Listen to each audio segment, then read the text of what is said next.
Loser by Jerry Spinelli. Chapter 12 The 900 Block of Willow. His father parks the clunker, and they sit in the front seat having lunch. Donald has given much thought to lunch. On an ordinary day, he might have packed a peanut butter and banana sandwich and a pack of M&Ms and a strawberry Twinkie, but that is not what a mailman would eat. So he made himself a sandwich of Lebanon bologna and cheese and lettuce and pickle chips and mustard. For dessert, he chose an apple. He wanted to bring coffee in the thermos jug, but his mother would only allow decaffeinated iced tea. It's the best lunch he's ever had. Sitting in clunker 4 with his dad, pith helmet and leather bag waiting in the back seat. He pours iced tea into the red plastic cup and pretends it's coffee. He eats half his sandwich, 2 bites of the apple, and a sip of iced tea. As he opens the car door, his father says, "Where are you going?" "Back to work," says Donald. He can't wait. He's too excited to eat.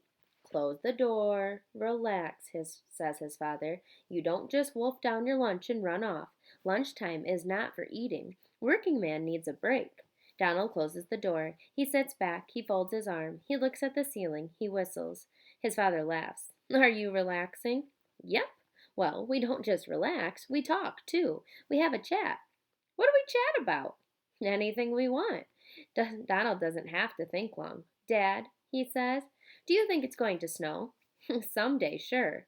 Next winter. But not today. We got a warm day in April here." "Oh," says Donald. "How about rain?" Mr. Zinkoff looks at the sky. "Doesn't look like it." "Hail?" Donald says hopefully. "Sorry." Donald punches the seat cushion. Phooey. To Donald, one of the best things about being a mailman is that you have to deliver the mail in spite of snow, rain, hail, and for all he knows, tidal waves and tornadoes. In fact, it was on a day when he saw his father come home with icicles hanging from his earmuffs that he decided to become a mailman. He watched his father shake the snow and ice from himself, and he said, "Wow, Dad, was it hard?" He has never forgotten the answer. His father picked an icicle from his hat, stuck it in his mouth like a toothpick, and said, "Nah, no problem. Piece of cake." From that day on, when he sees stormy weather out the classroom window, he thinks of his dad trudging heroically through the blizzard, saying, "Piece of cake. Piece of cake." The night before, Donald went to bed, fervently wishing for a blizzard the next day. When he awoke, he ran to the window and was met by pure sunshine. He searched sky and ground for evidence of bad weather, but could not find so much as a solitary hailstone. "But you know," says his father, "weather isn't the only thing we have to worry about." "It's not?" "No way. There's biting dogs and wild cats. There's banana peels you can slip on. There's turtles you can trip over and break your nose. There's rhinos." Donald boggles. "Rhinos?" "Sure. Who says a rhino can't escape from the zoo and show up on your mail route? Do you know of any law that says that can't happen?" Donald couldn't think of a single law against it. "I guess not," he says. His father nods. "There you go. It's a dangerous world out there. A mailman has more than just snow and rain to deal with." Donald beams. "Yahoo!" He looks out the window, relieved to know the world is not as safe as it appears to be. "Is lunchtime over yet, Dad?" Mr. Z consults his watch. "Almost. Just enough time to talk about the waiting man." Donald stares. "Huh?"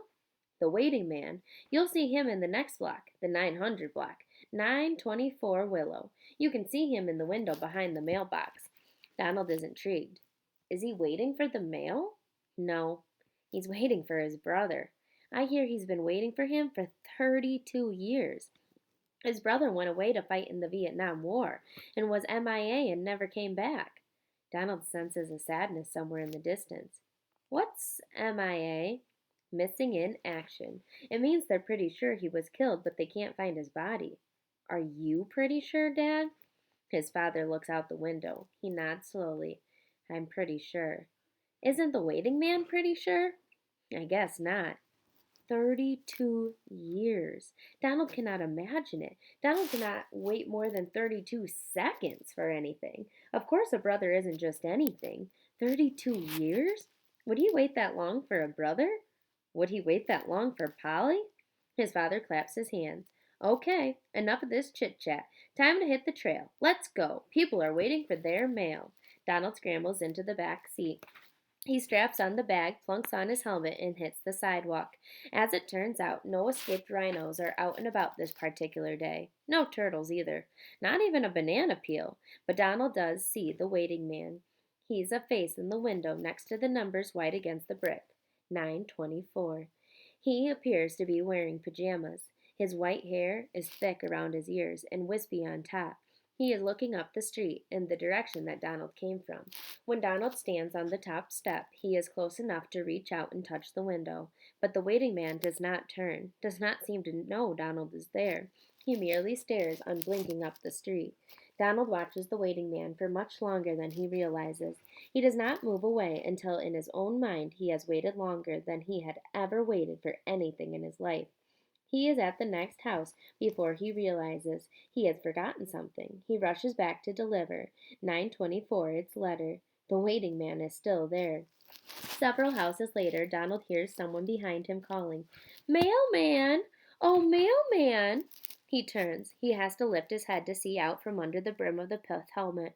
A white-haired lady in a mint green dress is standing on the step waving her letter.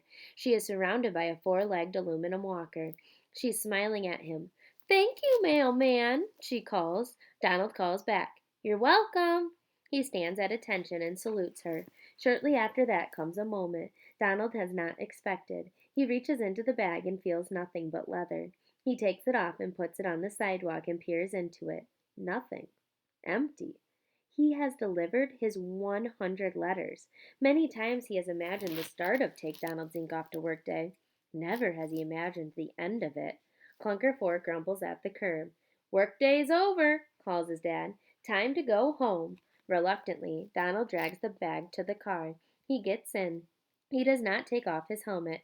His father gives him his day's pay. He puts it in his pocket without looking at it. He cries all the way home.